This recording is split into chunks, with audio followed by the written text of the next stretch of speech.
everyone. Welcome to episode 5 of the Interview with Scientists series. Please welcome Dr. Eric Steffens. Eric is the founder of Hirehighered and is a business data analyst for an educational technology company aimed at saving kids' lives. Today, we will talk with Dr. Stephens about his career transition, Hirehighered, transitioning into business and data analyst positions in industry. Thank you, Eric, for coming over to Addictive Brain. We welcome you here. Yeah, thank you so much, Namai, for having me here. I really appreciate this opportunity. Thank you. My pleasure. So let us start by asking you, can you briefly tell us about your career before you entered the industry? Yeah, I think I was probably like a lot of your listeners, maybe not on the science bend, on the humanities bend, where I graduated in 2018 with my PhD in rhetoric, communication, and information design from Clemson University. And I don't know, like I kind of killed it as a grad student. I loved it. It was a lot of fun. I finished my program. I got a job, and it was great. Like I was trying to like find my place in the position that I had. I had a lecturer position in Washington State. I was kind of being pigeonholed into a project here and there, but wasn't really able to own anything. Became passionate about a project that was rejected basically at the funding level, and I was, but yeah, I was. It was a good timing that COVID happened, and my contract wasn't renewed. Um, I had the advantage that I knew I was going to get laid off probably about 3 or 4 months before the first big wave of layoffs happened, just kind of across the country and I'm in the United States and Canada as well. Um, and it was hard. I fell into a really deep depression. And what I realized, I realized two things: that I needed support, Okay. and I needed a community, and my current community just wasn't there. There was a lot of reasons. I mean, there was a global pandemic happening, and my unemployment status was just another blip on a crappy day for somebody, right? And I was really angry Yeah.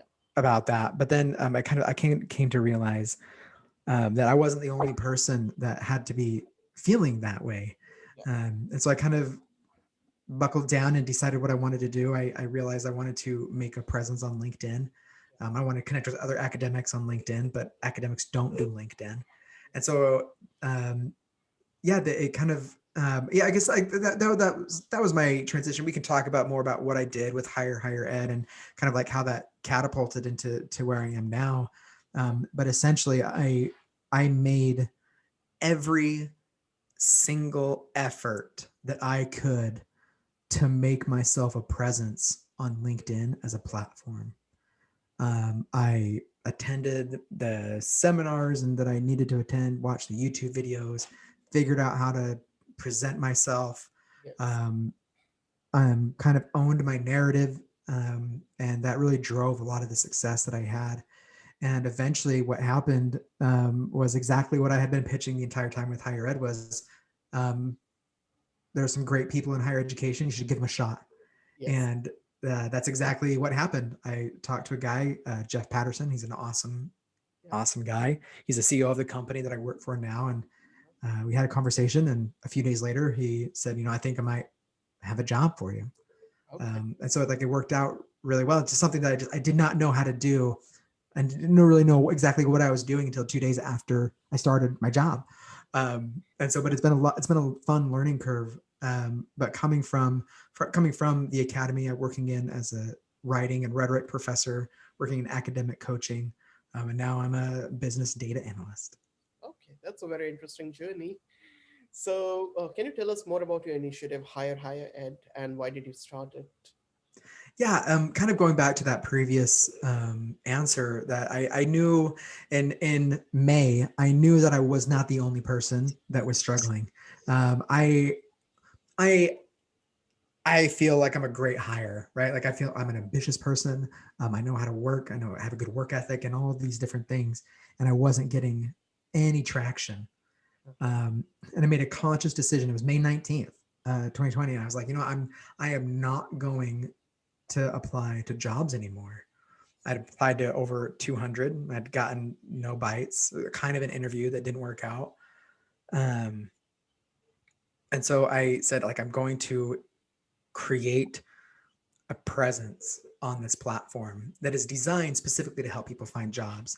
Facebook and Twitter don't do that. LinkedIn does.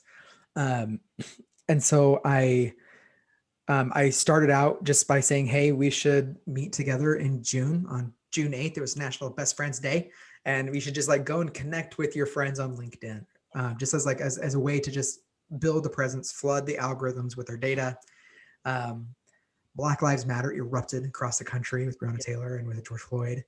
Um, and, and so I said, like, okay, I'm going to take a pause and figure out what I can do to embrace the change that I want to be able to be a part of.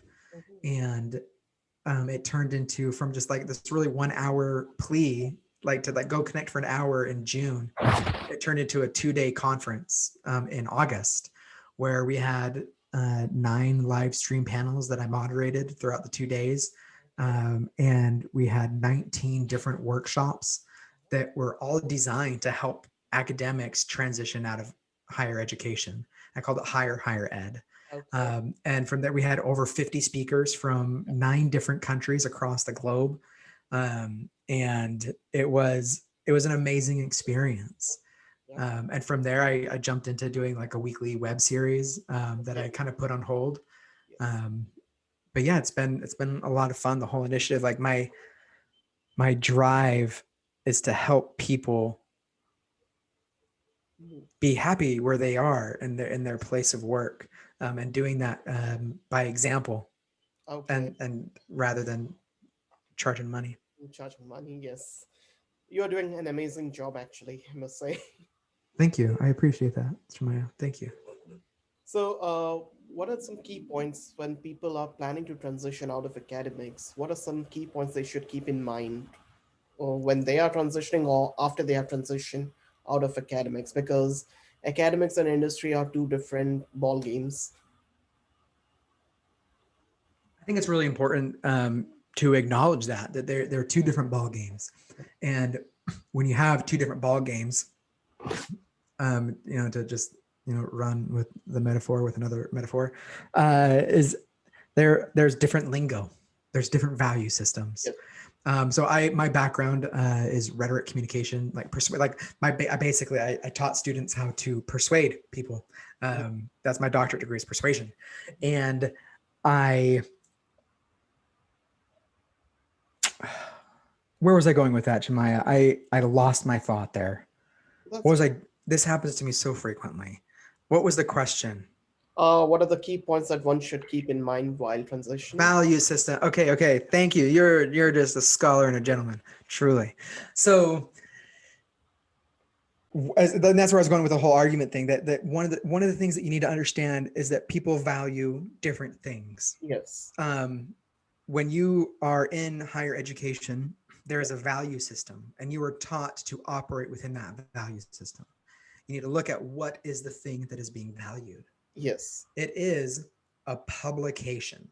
It's a literal line on a CV that is what brings you value as a person in academia. Mm-hmm. Okay, it's not all the work that you did. That doesn't matter, because there are a lot of other people who are working a hell of a lot harder than you are that didn't get a publication. Yes. It's whether or not you got published. Academia, or I'm sorry, industry doesn't care about your publication. Okay. Like they look at it and be like, okay, that's super cool. Here's the standard response you're going to get. Yes. How is that going to help me in my business? Yeah. Like, that's great that you did that. What does Yes. that mean? People outside of academia understand that academics have value. Yeah. They don't understand that value system, or they don't care about it and they don't appreciate it. Rather than, and this is one of the biggest problems that academics face when they're going into the job market, is that they're going in there trying to convince the people they're talking Yes. to think the way they think. And that's, you're not going to get a job. You're going to hit close or leave on the Zoom call, and they're going to be like, well, that's what I expected from an academic. Uh-huh. Um, Instead, understand what industry values. Industry values all of the things that you did to get the publication. They care about how you managed your time during your project. They Yes. cared about your ability to collaborate with people and work towards a single goal. Like they care about your ability to talk and work with and to work with different people. They don't care about the publication. Yeah. They care about the thing that you should actually care about, the Yeah. work that you do. Yes. And so it's really it's a shift in the way that you think about yourself. Hmm. If you just look at industry and be like, oh, they're so, and all you do is critique industry, then all you're going to do is be critiquing industry. You can't change industry. You Yes. can change your own perception. Yes. And you need to define and establish your value Yeah. using their value system Uh-huh. and their language. So, yeah, I completely agree with you. Publications don't really matter in the industry. I don't have a lot of publications, per se. But when I was talking to someone, they never asked me about my publications. They were more interested in my skill set. What technical skills can I bring? Do I know qPCR for beginning? Mm-hmm. And what soft skills do I bring to the, like, do I work well in a team or I'm a lone wolf? They wanted to know that more than what I publish or how many papers do I have or how many international conferences did I go to. Mm-hmm. Mm-hmm. Yeah, I remember. I love the interview that I had with my direct supervisor, Corey Tutwiler. I love the interview that I had with him when I was coming on board to Gaggle, because one of the questions that he asked, um, he said, "You are given a problem that you don't know what Yes. to do. How do you learn about what you do to do it?" And I think that this is the ironic thing about academics hitting the industry job market, Yeah. right? Is that, but no, it was about the idea of being able to learn. And this is the ironic thing about academics hitting the job market, is that they're so frustrated that it's different. Yes. They're so frustrated Yeah. that it's something that's new, that it's something that honestly they don't know. Yeah. And that's intimidating. Yes. But you have to understand that, and this is what's ironic about the whole thing, is that you got to where you are because of your ability to learn. Yes. Go learn something. I mean, think about how much time you spent working in the lab, Yeah. right? And just give yourself, like, you know what? I'm going to give myself 2 hours tomorrow to research the hell out of what I need to do to establish myself on this platform. And you're going to go miles. Yes. Yeah, that's completely. I completely agree with your statement here. So, in academics, like when see, I'm also No, losing. no. See, it's you know, it happens. We just, well, Yes. I think that I don't know. I think we're very naturally tangential thinkers. Yes. So, yeah, like academics, after doing PhD, people are more inclined to do a postdoc. Uh, let's say for 3 years to 6 years to 10 years. Do you think the postdoc is necessary to enter the industry as a research scientist or in any? Here's Here is my advice on that. As one, I'm coming from the humanities, right? We don't do postdocs. If you do postdocs in the humanities, you're like, what are you doing? And that's kind of weird, Yeah. right? Um, Humanities struggle a lot more to find jobs, though, right? Um, I I would want, like, what is the function of that postdoc? There's not going to be a blanket answer for anyone. Yeah. You have to ask yourself, why are you doing a postdoc? Yeah. If the answer is because you don't know what to do next, Yes. don't do a postdoc. Yeah. Figure something else out. You can, like, become a YouTuber, right? Yes. Like, you can do amazing things with Yes. that time and that money. Mhm. If you understand that that postdoc is an imperative step on a plan that you have Yeah. afterwards, then go for it. Mhm.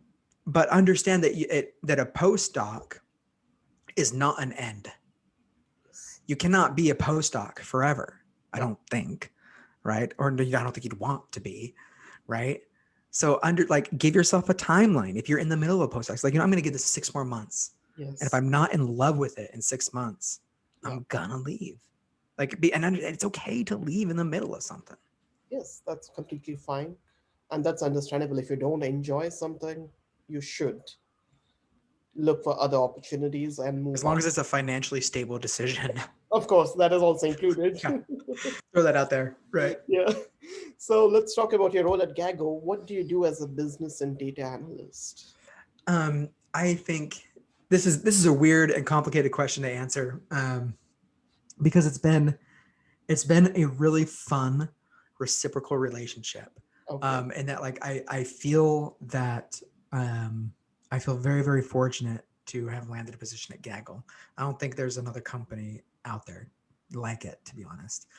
Um, but they essentially approached me, and they recognized that um, I had a drive. Mhm. I had something to give, and they said, here's an avenue for you to do that. They set the expectation. They said, we know that you know how to learn. Like in the conversation I had with Jeff, he's like, do you know any programming? I was like, I don't know any. He's like, you can figure that out. You're a learner, Yeah. right? Like it's implied we know how to do that. Yes. And so I just kind of got thrown into the fire and saying, like, here's a whole bunch of our data, Yeah. understand it at a deep level, and be able to accomplish two things. One, how can we perform our business better? How can we be more efficient? And Yes. two, what is the story that we want to tell? Like Yeah. what how do we want to use um, the information that we've collected in a way that is sound, that is ethical, that is doing things to promote good. Yes. And it's a really empowering position and place to be honest. But that's essentially what I do. Is I've been learning all about SQL. I learned it through watching Udemy courses. Yes. I learned Tableau Yeah. by just watching videos and playing around with it, and just essentially doing what I did as an academic, just falling in love with it and diving into it. And now I'm in a position where they've been able to recognize. They say, "Oh, we set out this goal for you that you have already accomplished, and we Yes. did not expect that to happen. Yeah. Um, here's a different project that we have for you, and it's something that I would not have done in any other situation. Uh, Um, but it's this opportunity to build a reciprocal ethos. yeah. Like I understand that I have value, so Yeah. do they, and just being able to build and grow together. It's been a lot of fun. Yeah. Definitely. Yeah. We all are lifelong learners. Yeah. Mm-hmm. So, this is for people who want to transition into a business and data analyst role. What should they do differently and build this? And how do they build their CV more stronger to enter this field? So I would go with three things. Mhm. First thing off the bat, don't think about a CV. Yeah. Think about a resume. A Okay. CV is don't start from a CV and go backwards to a resume. There's Yes. something they are two completely different documents. Yes. So understand that. Two, establish yourself as for what you are, an expert in a field. You have a goddamn PhD. That's Yes. amazing. Yeah. You are excellent in what you understand. Yes. Showcase that. Write about it on LinkedIn. Yep. Use your knowledge as a way to establish yourself Yes. as an expert. Yes. Become a thought leader. The only thing that's stopping you is your reluctance to join LinkedIn. I mean, Yes. what's stopping you? The third thing that I would do is learn a tool. Yeah. Like learn how to present the things that you've done in a really cool, engaging way. Uh-huh. Whether that's like you understand how to make videos about your research that you've done in a way that's like really easy for other people to understand. Yes. If you are really good at podcasting and understanding like how to engage an audience in an interesting way about your topic, go for that. If you want to learn how to map your research, look Yes. into GIS mapping, look into getting like data visualizations. Like there are so many cool things that academics don't do with their findings because their only target audience for their findings is each other. Yeah. Another scientific journal. Yeah. Make something that's fun and engaging that people want to watch. Nobody's Yes. going to read your article. Nobody cares. Make a video. Yes. Making a video, making a podcast is something that is different, and that is what you can highlight in your resume. Yeah, that's exactly like you want to. And what that does, Yeah. it creates a deliverable. Yes. That's what industry wants. They want something that they can deliver. Yeah. And you have to ask yourself, how do you deliver your expertise? Yes. If you stop at thought leader, Yeah. I mean, you're just going to be a thought leader. Nobody's Yeah. going to pay you for that. Yeah. Definitely. So this question is about networking. Like we all know, networking is the key. But do you have any tips or suggestion for people who are introverts? I don't. I'm sure that you're going to find a lot of articles out there that, I mean, a Google search is going to provide better information than I can. Um, Understand. Here's what, and this I think is like most advice for a particular audience, Yes. right? It ends up being a universal best practice. Go into that conversation, Hmm. go into a connection with that real intention to connect. Yeah. Um, you cannot be inauthentic. Like Yes. you have to be your true representation of who you are, Yeah. and establish that who you are is an expert in a Yes. field, and that Yeah. you have something that you can bring. Yeah. Um, but don't go into it pushing that agenda. Hmm. Just be that. Yeah. um, and go into those connections, like just strive, like be be apologetic, like be unafraid about reaching out to somebody and connecting. I mean, like this conversation that we had here, right? Like it was a great experience to be able to just connect with somebody and then talk with somebody and then have a live recorded conversation with somebody. Yes. There's some amazing people out there. If you are lost in the void and the absence of your own network that currently exists, if your academic just network isn't there right now, Yeah. go build one. Like there's some amazing people in the world that Yes. want to help you. Be Yes. one of those people. Definitely. If you just go out of your comfort zone, there are many people, lots of people who would love to help you. Yeah. And just as a way to genuinely can just be like hi, like I'm very interested in, and approach it with this conversation of like, this is who I am, like this is what I can bring. Like, how would you talk about that in your sphere? Yes. So, do you have any tips for people who want to stay in academia or who want to transition? For those who want to stay in academia, I guess buckle up. I mean, um, if you aren't seeing the patterns at large about what is fundamentally happening to higher education right now, Yeah. um, then and you're consciously staying in Yes. academia, you will be the one who is teaching adjunct courses Yes. forever. Uh-huh. Um, be innovative. Yes. Go into those spheres and be ready to pivot. Reach out for industry collaborations with your department. Do something different that nobody's ever seen before, and don't do it with the intention of trying to get a publication. Yes. Do it because that's what your students deserve, Yes. is a full effort. Um, and for those who are leaving academia, Yep. it's hard. Leaving academia is the same thing as leaving a church or a religion. Yes. Like you are embedded in a culture that has shaped the way you have thought for Mhm. probably more than a decade, and that's going to take time. and that time is going to be hard, Yes. but you're going to get through it. Yes. There's going to be something that comes out on the other end. Yeah. Um, for me, it took, I just started doing my taxes yesterday. Yeah. For me, it took my wife and I, we got laid off. We moved from Washington State to Maryland Yeah. to Oklahoma. We had a baby. We had 2 unemployment claims. It took a while for us to get to where we are right now. We saw some places to go, but Yeah. there's hope. And that's coming from someone who didn't have a lot of hope. Yes.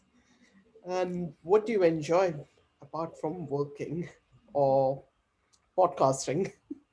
I embraced the other day that I really do love like like I love connecting with people. Like I really do. It's kind of like my fun like hobby thing. But I really enjoy watching movies and television with like an analytical eye. Um, I love I when I was teaching and I would tell my students like what are the favorite things that you love to do. Yes. I've just embraced it. Like one of my favorite things to do is just to sit and think about something. Like whether it's I'm like just outside or like sitting in my office, Yeah. just like really giving myself time to think. It's been a Yeah. lot of fun. And then like playing with my kids and Oh, all those other necessary commitments. cool. Just kidding. Just kidding. I love them. Yeah. No, I understand. No, that's really nice. Well, thank you very much for your time today, and we appreciate your guidance and suggestions. And I hope people understand the importance and they take good care of their resumes and their LinkedIn profiles and connect with more people. Yeah. Thank you very much, Eric. Yeah. Thank you so much for having me, Trina. I really appreciate it. Thank you. My pleasure. Thank you.